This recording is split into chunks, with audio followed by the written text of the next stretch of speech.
Kryžius. Metas važiuoti.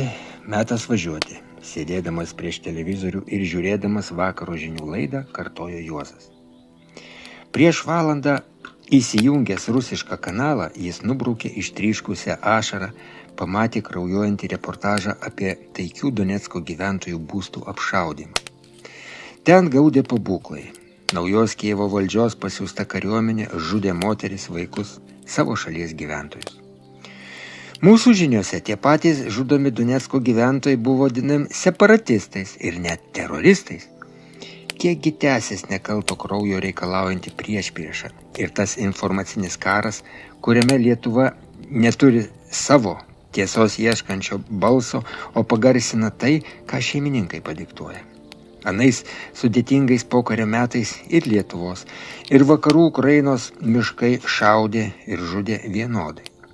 Dažniausiai ne iš rytų atėjusius, kurių pečius puošia antpečiai, o saviškius, kurie netaip mąstė, o svarbiausia, po praūžusio karo troško ramaus, bent kiek laimingo gyvenimo. Tokie buvo ir jo tėvai, ir mažoji Janinutė, ir kaimyno Martyno šeima.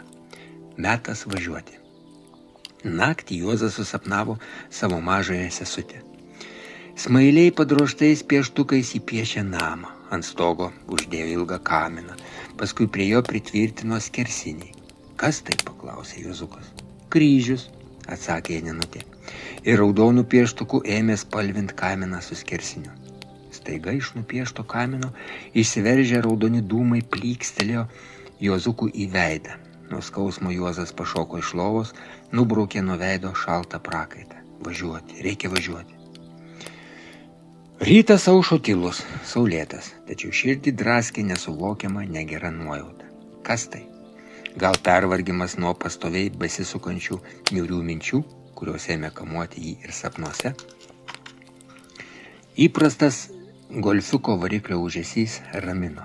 Pasiekęs Pagėgius, Juozas pasuko dešinėn, dar kartą kirto geležinkelio juostą ir sustojo pamiškėje mašinoms įrengtoje aikštelėje.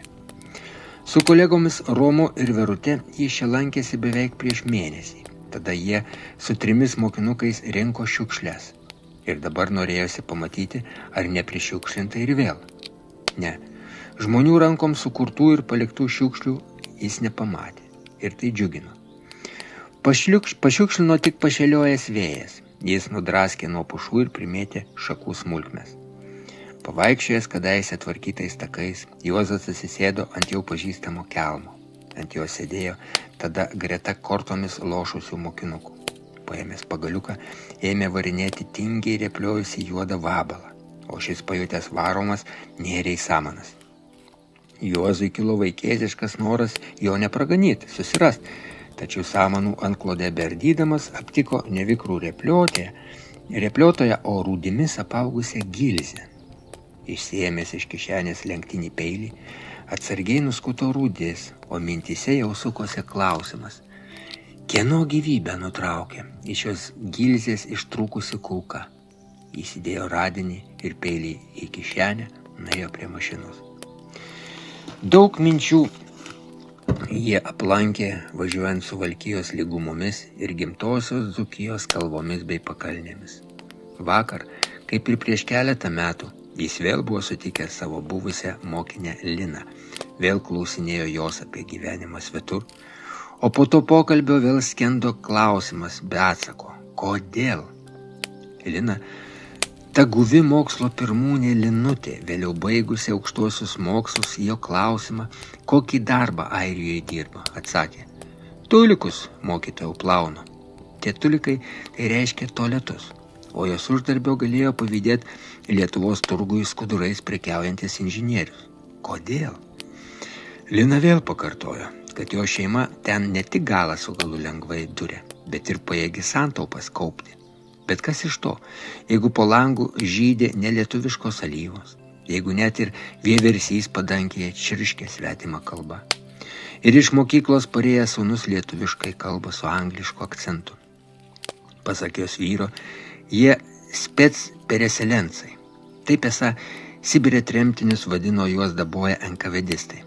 Panašiais tremtiniais dabar tapo tie lietuviai, kuriems tėviškėje vietoj kadaise žydėjusių tvorų beliko styrantis ir šaltų lietų prausiami kuolai. Tai tu nesi laiminga? Išsprūdo Juozui klausimas, kurį išgirdus Lina krūptelėjo. Laiminga? Išgirdo žmogus kadaise mokęs mergaitę mylėti iš tėvų paveldėtą tėviškėlę. Laiminga mokytojo būsiu tada, kai laiminga taps Lietuva, kai iš jos niekas nebėgs svetur, o išbėgę sugrįš. Lina pažvelgė į jį skausmo kupinomis akimis ir nepagal amžių susikūprinusi, nužingsniavo į savo tolimesnį gyvenimą. Minčių išskalautas Juozas sustabdė golfą prie kapinių vartų. Žvyruoto aikštelėje nesimatė nė vienos mašinos. Nuostabią vasaros dieną neatsirado norinčių lankyti čia amžiams nusiraminusiųjų. Išsiėmęs iš bagažinės įrankius ir kibirą, Juozas nužingsniavo prie savo artimųjų kapo. Nuo praėjusių metų vėlinių nelankytas jam brangus kauburėlis pasitiko pernykščių gėlių stagarais ir motulės gamtos pasėtomis žolėmis. Tvarkydamas kapą Juozas kartojo: dažniau reikia atvažiuoti. Greta dunksojo katiną driežą prispaudęs didžiulis rausvas akmuo, ant kurio šlifuotos krūtinės blizgėjo geltonomis raidėmis išraitytas užrašas: čia ilsisi didvyriškai kovojęs prieš sovietus Lietuvos partizanas. Gerai, kad jį pakasęs sūnelis, mąstė Juozas, susiprotėjo neužrašyti pavardės. Ne vienos šiose kapinėse atgulusios jo aukos artimieji būtų spjovę praeidami pro tokį kapą. Bet gal nebūtų. Tai katinų šėliojančios atplaišos naikino tarybmečius pastatytus paminklus, o dabar vis dar randa, kur išniokoti hitlerininkus mušusių karių kapus. Kūrybai netinkamos jų rankos trokšta nuversti Vilniaus Žaliojo tilto skulptūras. O jis atsitiktinai išvengęs katinų kulkos. Jau susitaikė su tuo, kad žudikas susirado savo vietą greta aukų. Kai trūnyje susidėjęs ant krūtinės rankas ramybėje. Sutvarkęs kapą, Juozas kruopščiai nuvalė prie paminklinio akmens prilipusias dulkes, paskui nuėmė išblukusią lentelę ir pritvirtino naują. Lai perskaitys praeivis, kad šiame kape rado savo vietelę Lietuvos partizanų žvėriškai užmigdyti 3 vargdieniai Demeikos. O dabar jis nukeliaus į savo gimtąjį kaimą, pastovės prie su Martynu statyto kryžiaus. Kaimas. Koks kaimas, jeigu jo nėra? Tas vietas, kuriuose buvo ir pražuvo sodybos, lietuviai vadina sodybvietėmis. O kaip pavadinti buvusį kaimą? Gal kaimivietę? Bet kas tai? Toje vietoje, kurioje dar rudenį vieniša, sukrypusi ir pajuodavusi, papuvusių karčių tvoros apjuosta rymojo Martyno troba, o greta jos stovėjo jų kryžius, Juozas pamatė naują, vėlinę tvorą, nusidriekusią link Nemuno kranto ir beveik perdžiūvusio upelio. Tame vėlinių tinklu apraizgytame didžiuliame kaimvietės plote dunksojo didžiulės raudonų plytų krūvos. Vienas ant kito sumesti gulėjo gelžbetonio blokai. Prie tarp tvoros vėlų įstrigusio žalio vagonėlio ant iššniobliuotų lentų sukalto suolo sėdėjo ir cigaretę čiulpė neaiškaus amžiaus žmogysta. Kas čia dedasi, gerbiamasis? Iššokęs iš mašinos paklausė Juozas. O kas tu toks, ko čia bastais? Pasiteiravo susivėlusią barzdą, apsimanojęs cigaretės čiulpikas. Šio kaimo gyventojas. Gyventojas? Išspjovęs ir guminiu batu sumaigęs cigaretės likučius išsišiepė šis. Tau ką, šiferis nuo pakaušio nuvažiavo. Nei kaimo, nei jo gyventojų čia jau seniausiai nėra. Gerai, stengdamasis nusiraminti, kalbėjo Juozas. Aš čia gyvenau tada, kai dar krutėjo kaimas, bet dar praeitą rudenį čia stovėjo mirusio senuko Martyno namas ir didžiulis kryžius. Kur dingo namas ir kryžius ir išvis, kas čia dedasi? Jeigu tu čia tikrai gyvenai, tu greta. Kieno būsi, pasiteiravo vyriškis. Demeikų. Neteko tokių girdėti, o stribą Martyną pažinojau. Seniūnas katinas nekentė jo ir buvo už ką, o aš senio blogų žodžių neminavoju. Kai užeidavau ir naminukės įpildavo, ir augintą agurką duodavo. Bet sakykit, gerbiamasis, ką ta tinklinė tvora ir krūvos statybinių medžiagų reiškia, paklausė Juozas. Šią vietą išpirko seniūnas Katinas su kažkokia Seime tupinčių giminaičių ir dar pavasarį visus kaimo likučius nušlavė buldozeriu. O kryžius? Ta kryžių tai savo akim mačiau, nuvertė pats seniūnas, nuvertė spyrė ir nusispjovė. Artimiausiu metu čia prasidės statybos. Kokios statybos? Argi galima ką nors statyti ant paties Nemuno kranto? Tamsus žmogus ponulėsi, metė kreivą šypseną vyriškis. Nors ir praplikusį pakaušį nešioja. Kas pinigo tur, tas pilį ne tik ant kranto, bet ir ant paties Nemunėlio pastatyti gali. Tai iš kur jūsų seniūnas toks turtingas? Negi jam už darbą maišais dolerių mokama? Tikrai tu tamsus. Ne laisvoj Lietuvoj gyvenantis, o iš dangaus iškritęs. O čia tau ko reikia? Kryžiaus. Mano su Martynu rankomis pastatyto kryžiaus. Gal žinai, kur jį seniūnas padėjo? Štai tau kas parūpo. Kulniuok prie upeliukščio, ten krūvą Martynos trobos puvėsių rasi. Berods tarp jų ir kryžių aptiksi. Jis nuėjo prie vos čiurlenusio savo vaikystės upelio ir lengvai atrado tą krūvą sienojų, kurie tada dar drūti, matė baisią Martyno šeimos tragediją, o gal ir buvo apšlaistyti nekaltų aukų krauju. Iš krūvos kyšojo tas kryžiaus galas, kurį jiedu su Martynu buvo pritvirtinę prie 4 įbetonuotų armatūros strypų. Ką daryti? Palikti kryžių, geriausiu atveju, malkoms pasmerktoje sienojų krūvoje, betgi šis kryžius jam reiškė ne tik čia nužudytų artimųjų atminimą. Jis buvo dar ir medinis prityrusio liaudės meistro kūrinys, kurį supjaustyti gabalais, sudeginti, paversti pelenais reikštų nusikaltimą. Ne, jeigu kryžiui, kaip ir pačiam numarintam kaimui, čia vietos nebeliko, jis jį pasims ir išsaugos, kaip ir tą senuko Martyno dienoraštį. Sugrįžęs prie vėlinės tvoros, Juozas aptiko tą pačią žmogystą iš butelio į burną alų pilant. Jūs čia turbūt sargaujat, paklausė. Atspėjai. O savo kryžių radai? Braukdamas nuo mūsų alaus likučius, klausimu atsakė šis. Radau. Ryt atvažiuosiu ir pasimsiu. Padėsit iš senojų krūvos ištraukti ir į priekabą įkelt. Bus butelka, bus ir talka. Supratęs, kad čia daugiau nėra kas veikti, Juozas sėdo į mašiną, tačiau važiuoti namo nesinorėjo. Laukkeliu pasiekęs asfalto juostą prisiminė, jog būtent čia prieš keletą metų buvo sutikęs istorikų pasivadinusį Praną, kuris vaikystėje taip pat turėjo progos susidurti su miškiniais. Pranas nuo šios vietos gyveno netoli. Anąkart po išvykos į Puzninkėlius Juozas lankėsi pas jį. Atminty liko įdomus pokalbis, ne tik su jo pačiu, bet ir su knygyne dirbančia jo malone žmonelė Birute. Pranas iš pradžių sakė rinksęs medžiagą apie miškinių piktadarybės, tačiau vėliau tvirtino, kad to užsiimti neverta. Tačiau prieš porą mėnesių Juozas sulaukė keistojo skambučio. Kolego istorikas pasakė, kad ruošiasi vykti į savo gimtąjį kaimą. Esą, jį pasiekė žinia, kad kažkas iš dar ten krutančių senukų kažką girdėjęs apie jo tėvo likimą. Kažkas kažką, kartojo Pranas, ir pridūrė, kad labai norėtų pasimatyti su Juozu, nes turys šitą naujo sukaupęs apie pokario banditėlius.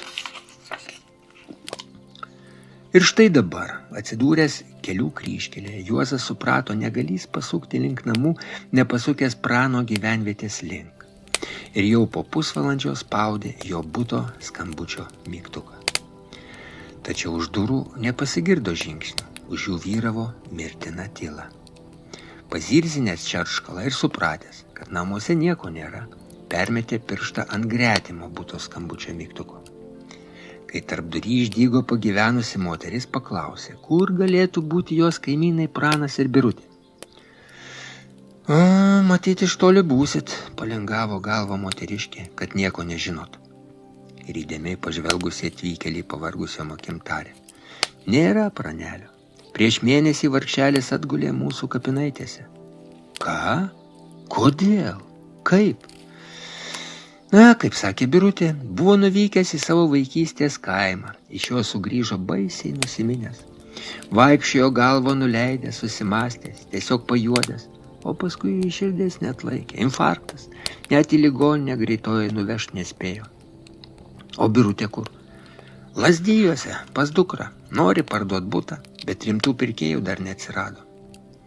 Nusileidęs laiptais ir išėjęs į kiemą, Juozas prisėdo ant sukrypusio suolelio. Vėl viena kita vydamos jo pražilusią galvą širšėm vargino mintys. Jose sukosi klausimas, kuriam nebuvo atsakymo. Pranai, Praneli, ką tu sužinojai tame gimtajame kaime, kad sugrįžai pakirstas, priblokštas? Namo Juozas parvažiavo pavakarę. Įsijungęs televizorių vėl išgirdo. Rusija, Rusija. Lyg apie įvykius Lietuvoje mūsų žurnalistai neturėjo ką pasakyti. Gal ir turėjo, tačiau pirmiausia privalėjo ištriūbyti tai, ką diktavo šeimininkai. Deja, nuo tada, kai Lietuva tapo nepriklausoma, nuo jos mažai kas ir priklausė. Išjungė, nes nieko naujo žiniose nesimatė. O mintys vis sukosi. Prano laiptinėje ir vėlomis apraizgytoje kaimvietėje, kur nuverstas ir išniekintas tarp Martyno Trobos sienojų trūnijo, kadaise kunigo, jo mokinuko pašventintas kryžius. Ar nepanašiai suniekinta tapo ir pati Lietuva? Anadien paryčiais jiedu su Romu buvo nukeliavę prie Minijos į tas abiejų nutupėtas vietas, kur neblogai kibdavo šapalai. O liepą pavykdavo išmest ant kranto pasispyriavusi, bet greit nusiraminusi karšį. Nuščiuvo pamatę, kad jų vietos geras gabalas pakrantės aptvertos, o ten, kur įvažiuojama, ant 2 įkastų metalinių stulpų užmesta taip pat metalinė kartis šlagbaumas. Tad ryžiais išdažyta kartis net didžiulė spyna buvo prirakinta, o prie jos pritvirtintas lentgalys skelbė privati valda. Suprask, čionai atklydusi menkysta, jog tos vietos, kuriuose vasarom tu iš upės spurdančią žuvytę ištraukdavai, nuo šiol priklauso jau ne tau ir ne kitam su meškere atkeliavusiam mirtingam žmogeliui, o šiuolaikiniam didikui, kuris sugebėjo nusavinti dalį Lietuvos. Nusavinęs, paskui galbūt jis tą dalį parduos lietuviškai nemokančiam kalbėti ir dūmoti atėjūnui. O rytoj vėl kelionė, jau su Priekuba, į kurią bus įkeltas kryžius. Jis su Martynu kryžius neliks katinų subjaurotoje kaimvietėje. Gaila tik, kad ten liks krauju aplaistyta žemė, status Nemuno krantas, nuo kurios surištomis rankomis ir su maišu ant galvos į dar neįšilusį upės vandenį buvo nustumta mamytė. Ir pavargęs tarp krūmokšnių vingiuojantis upeliukas, kadaise išbraidytas basomis jo ir Janinutės kojytėmis. Rytmetį pabudusi gamta niaukėsi, pyko pritvinkusiais debesimis, kuriuos beviltiškai bandė išblaškyti marių gaiva kvėpuojantis, tačiau jėgų nesukaupęs vėjelis. Prisikabinęs priekabą ir sėdęs prie vairo, Juozas persižegnojo ir susigriebęs krūpteliu. Paskutinį kartą išžegnojosi mamytės nuvestas į bažnyčią.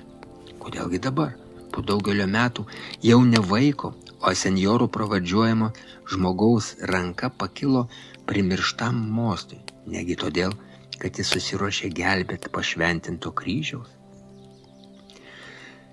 Ta apvėlintą kaimvietę dabojantį žmogelis pasitiko į gerokai kaušęs, apsisėliojęs, virduliuojantis.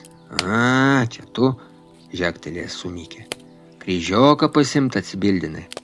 Bet suglumo Juozas, ar sugebėsit man patalkinti? Aš dzūkas, pralemeno šis. Tėvo darytis, mamo gimdytas, šnapsų girdytas, varyk savo vežečias prie nuo šašlavyno ir mygom įmesim tavo kryžioką. Pristūmęs priekabą prie sienojų krūvos, Juozas sugriebė viršutinį sienojų už galo, pakelti kitą pabandė iškart suklupęs pagalbininkas. Riebiai nusikeikęs šis tarė. Susirask baslį, o aš varau laužtuvą. Nekelsim rastų, nuridensim juos nuo kryžioko. Svirduliuojanti žmogysta nesirodė ilgai, matyt, ne ten laužtuvą buvo pasidėjusi. Galop jo pasiremdama atsvyravo ir kartu su Juozu griebėsi darbo. Suversti ant kalnelio sienojai skriejo žemyn prie upelio, atsimuždami į suvargusius juodalksnius. Pagaliau kryžius buvo išlaisvintas, bet metalinių lentelių, kurias kadaise prie jo buvo pritvirtinta Juozas ir jo mokinukas kunigas, nesimatė. Jas lupikai nulupo žiauriai, kryžius jų vietose buvo suluošintas ir prašėsi restauravimo. Priekabon paguldyto kryžiaus galas išsikišo virš valstybinio numerio ir Juozas jie prišo iš anksto paruoštą raudoną juostą.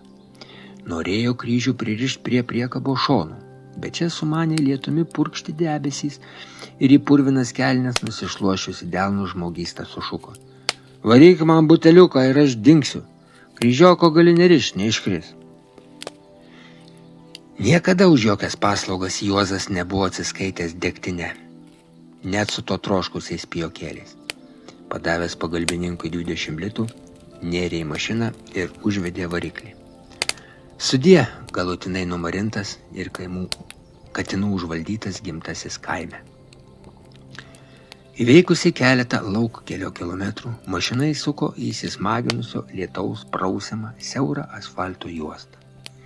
Stiklo valytuvai triūsė išsijuosę, mesdami nuo jo vandens virvutes. Golfiukas bėgo lengvai, beveik nesigirdėjo monotoniško variklio gausmo. O prie priekabon paguldyto kryžiaus likimą jau dabar reikėjo pagalvoti. Juozas privalėjo surasti jam deramą vietą, prikelt naujam gyvenimui. Ir dingtelėjo mintis. Šis kryžius buvo pagamintas ir pastatytas siekiant įamžinti atminimą tų aukų, kurių nekaltą kraują Lietuvos partizanai praliejo Dzūkijos kaime. O jeigu po to, kai jo kaimvietėje įsisiautė ir kryžių nuvertė anų katinų pėdom einantys kiti katinai, jį pastatyti Žemaitijoje vietoje tos sodybos, kurioje didvyriai partizanai išžudė Stalmokų šeimą. Reik pakalbėti su Edvardu, jam turėtų būti priimtas toks pasiūlymas, priimtinas. Pastaraisiais metais važinėdamas Lietuvos keliais, Juozas matė nemažai naujai pastatytų kryžių. Panašu, jų pridybo kaip grybų po lietaus ir dauguma jų kvietė nusilenkti partizanų žygdarbiams arba stribų aukoms.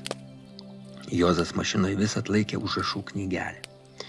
Pamatęs kryžių ir sustojęs greta jo, jis nusirašydavo prie jo pritvirtintos lentelės tekstą ir tokių užrašų knygutėje sukaupė porą dešimčių.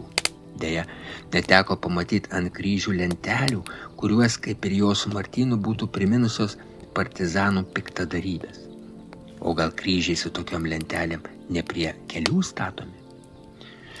Atsisveikinusi su Dzūkija, Juozą pasitiko besitrankantį perkūniją. Lietus šliūkštelėjo jau ne virvutėm, o šniokščiančiais kriokliais.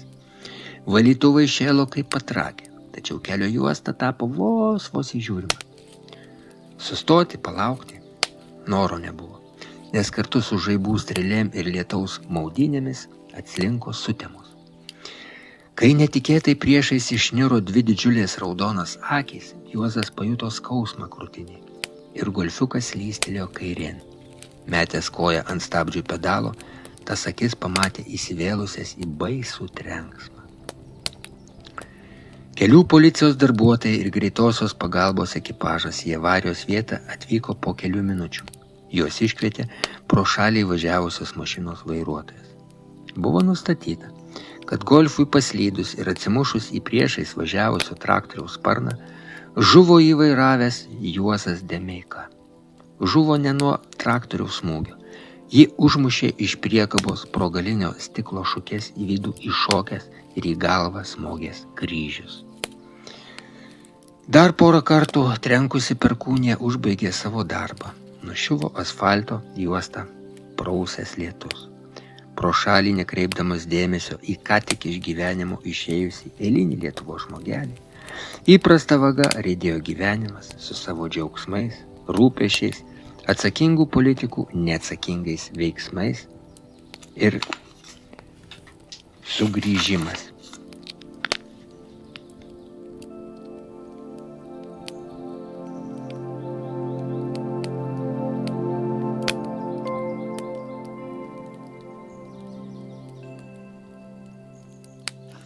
Mes sugrįšime. Pabaigon sliuogė eilinė žiema. Keista, beveik be sniego. Porą kartų pajėgusi padengti miniją ledu, tačiau nesugebėjusi ledo plutos ilgesniam laikui išlaikyti. Jau pešėsi kanapinis su lašininiu, liepsnojo morė. Vėl Lietuva aplankė iš svetur primesta įsimylėjusių šventė. Gyvenimas link pavasariui lyg ir lėdėjo įprasta vaga, tačiau nesuvokiamas nerimas draskė Romo širdį.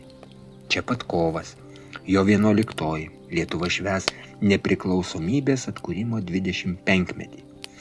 Vėl iš aukščiausių valdžios tribūnų ant eilinių vargstančių ir skurstančių žmogelių galvų bus paberta daugybė skambių frazių, tačiau vargu ar kas nors išdrįs pasakyti, kad tada skelbta nepriklausomybė jau senai ištirpo kaip pavasarį, rudais upeliukais nugurgėjęs sniegas.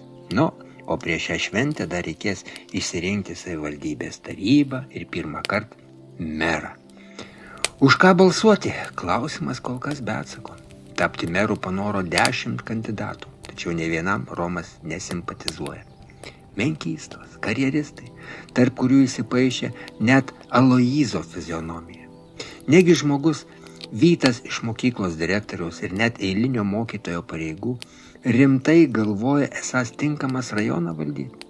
Ir kodėl nei mero kėdėn sėsti, nei savivaldybės taryboje dirbti nepanoro išties rimti, kompetencijos nestokojantys žmonės. Tokių minčių kamuojamas Romas atsidūrė prie miestelio kapinių vartų. Čia jis paskutinį kartą lankėsi per vėlines. Tada jiedu su Andrium, Joneliui padedant ant kolegos Juozo kapo, pastatė tą kryžių, kurį nuversta ir suniekinta jis vežė iš savo nelaimių kaimo ir kuris jį, vargšą, taip netikėtai nužudė.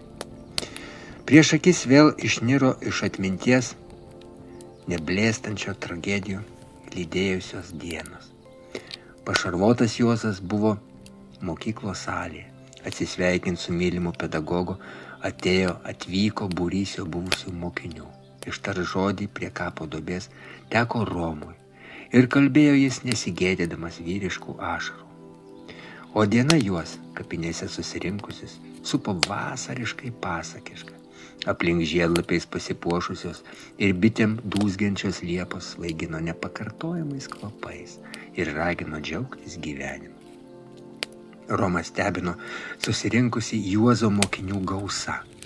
Ypač stebino, kad dauguma atvyko iš tų šalių, kuriuose išstumti iš Lietuvos stengėsi pritapti rasti savo vietą po svetimą saulę. Beveik visus atvykusius ir jis mokė, tad susitikimas su jais dėja netikėta liūdesio kupina proga, savotiškai džiugino, bendravimas gedulingų pietų metu užsitęsė iki vėlyvo vakaro. Nelengva jam buvo atpažinti, rodos dar vakar klasėse sėdėjusius, prie lentos atsakinėjusius vaikinus ir merginas, ypač tuos, kuriuos mokė dar tarybiniais metais. Jie prisistatė, bėrė mokyklinius prisiminimus. Šį kartą tryško padėka jam ir Velioniui Juozui, ir tai jaudino. Romas jautė, jog tai nebuvo vien tik mandagumo komplimentai. Tačiau ne tik prisiminimais gyveno erdvioje klasėje susirinkę ir kadaise iš jo gyvenimą išėję žmonės. Romas pajuto, kad tiems, kurie atsisveikinę su Lietuva pabiro svetimų šalių toliuose, labiau nei tėviškė likusiems rūpėjo jos ateitis. Nors lyg ir prigyja ten, nors ir neblogai uždirbantis, jie visi gyveno viltim sugrįžti prie savo šaknų. Kai prie Romo priėjo aukštas, juodais ūsais pasipuošęs vyriškis ir paspaudęs ranką paprašė atspėti, kas jis. Buvęs direktorius beviltiškai nusišypsojo. Nepažįsta iš jo gražuolio. O jūs man ne tik direktorius, bet neilgai ir auklėtojas buvot, šelmiškai žvelgdamas kalbėjo ūsuotasis. Negi net pažinsit. Broniukai, tai tu? Išsprūdo Romas. Pagaliau. Aš mokytojau, aš tas Giedrimų broniukas, kuris supuvusią granatą grobui ant stalo buvo padėjęs. O jis tą granatą, tiksliau, jos griaučius susprogdyti bandė. Na ir turėjom tada juoko. Tikrai, dėdamas ją ant stalo, nemaniau, kad grobas puls surūdijusį trantą sprogdinti. Negi ant tiek jis bukas buvo. Matyšim tai tą grobą, tarė Romas. Kaip žinai, neišgydoma liga tik kapas gydo. Geriau apie save papasakau. Kaip laikais, kur gyveni? Po to, kai grobas mane apkaltino vagystę, jūs tai pamenat, aš mokiausi toje mokykloje, kurios direktorium dirbo Velionis Demeika. Ja baigęs, bandžiau įstoti į universiteto teisę, tačiau už mokslą reikėjo mokėti, tad teko su svajonė atsisveikinti. Pasiblaškęs, susipažinęs su pastumdėlio dalia menkai apmokamuose darbuose, draugo paviliotas nėriau į Vokietiją. Gerai, kad mokykloje neblogai pramokau vokiečių kalbos. Taigi kas esu dabar? Plaunu vokietukų mašinas, o moka jie visai neblogai. Jiems svarbiausia, kad būčiau darbštus ir pareigingas. Šeimą turi? Taip, žmoną susiradau dar čia, Lietuvoje. Tai nuostabi mergaitė, kuri dar ir politikoje bendramintė. Politikoj? Judu ir politiką domitės? Įdomu. Jiedu atsisėdo nuo šaliau prie lango ir Romas išgirdo. Mudu kruopščiai sekam įvykius pasaulyje ir stengiamės nepaklysti, nepaskęsti žiniasklaidos kuriamuose purvynuose. Gal nustebinsiu aš jūs, bet vokiečiai tikrai mažiau meluoja negu mūsiškiai. Ir ypač Lietuvos žurnalistai kartu su politikais lyg į minkštą vietą įspirti. Įsismagino meluoti įsibėgėjus Ukrainos įvykiam. Ar tau, broniuk, netrodo, kad mūsiškiai tiesiog bijo sakyti tiesą, paklausė Romas. Tugi turbūt girdėjai, kaip nukentėjo Algirdas Paleckis, išdrįsęs nepasakyti, o tik pakartot, ką jau buvo pasakęs kiti apie sausio įvykius. Tai žinoma girdėjau. O žinot, kas man dar baisiau? Na. Visas pasaulis mato, kad Ukrainoje reanimuojamas fašizmas. Vokiečiai vis ryžtingiau reiškia pasipiktinimą. O mūsų valdžia, ne Lietuva, o jos kvanktelėję politikai remia tuos, kurie neteisėtų būdų užgrobė valdžią. Man, lietuviai, gėda, kad mano šalį valdo kažkokie išsišokėliai. Juk bet kuriam rimtam politikui aišku, kad su kaimynais reikia draugauti. O ši daro tai, ką Obama liepia. Ir daro uoliai, tame uolume stengdamasi aplenkti kitų Europos šalių vadovus. Broniukas patylėjo, paskui įdėmiai pažvelgė savo mokytojų į akis paklausė. Ar jums, mokytojau, netrodo, kad Lietuvai įbrido, tiksliau, besmegeniai savo tėvynės nebylintis politikai įbraidino ją į dvokiančią pelkę? Gražiai kalbė. O ką tavo manimu ta pelkė reiškia? Pirmiausia, NATO. Kiek grobikų trypė mūsų žemę, bet tarp jų dar Amerikonų nebuvo. Dabar jau aišku, kad ir jie tryps. Ar mums to reikia? Žinai, bruniuk, tu viską teisingai sakai ir aš džiaugiuosi turėdamas tokį mokinį. Bet ką tavo manimu reikėtų daryti, siekiant ištraukti Lietuvą, kaip tu pasakei, iš dvokiančios pelkės? Paklausė Romas. Gal jums, mokytojau, pasirodys ir juokinga, bet aš manau, kad gelbėti Lietuvą turėsime mes. Iš jos išvyti patriotai. Mūsų tikrai daug. Mums tik reikia, kaip tiems proletarams, vienytis. Patikėkit, mes sugrįšim. Ir ateis metais, kai Lietuva atkurs tikrą, o ne popierinę nepriklausomybę. Na, tikimės, o kol kas tau noriu palinkėti ne tik svetimas mašinas plauti, bet ir kuo daugiau skaityti, tobulėti. Bėda, kad negali mokytis, bet ir savišvieta daug gali padėti. Romas ilgai stovėjo prie kapinių pakraštyje supilto kauburėlio, kurio galvūgalyje rymojo Juozo gelbėtas juodai raudonas kryžius. Jis žinojo, kad kolega tada buvo pamilęs grobo įskaudintą broniuką ir vis kartojo, kad vaikino laukia istorika arba teisininko duona. Laukė, bet sulaukė tą duoną tik tų vaikų, kurių tėvų kišenėse nestigo litų. Knygos pabaiga.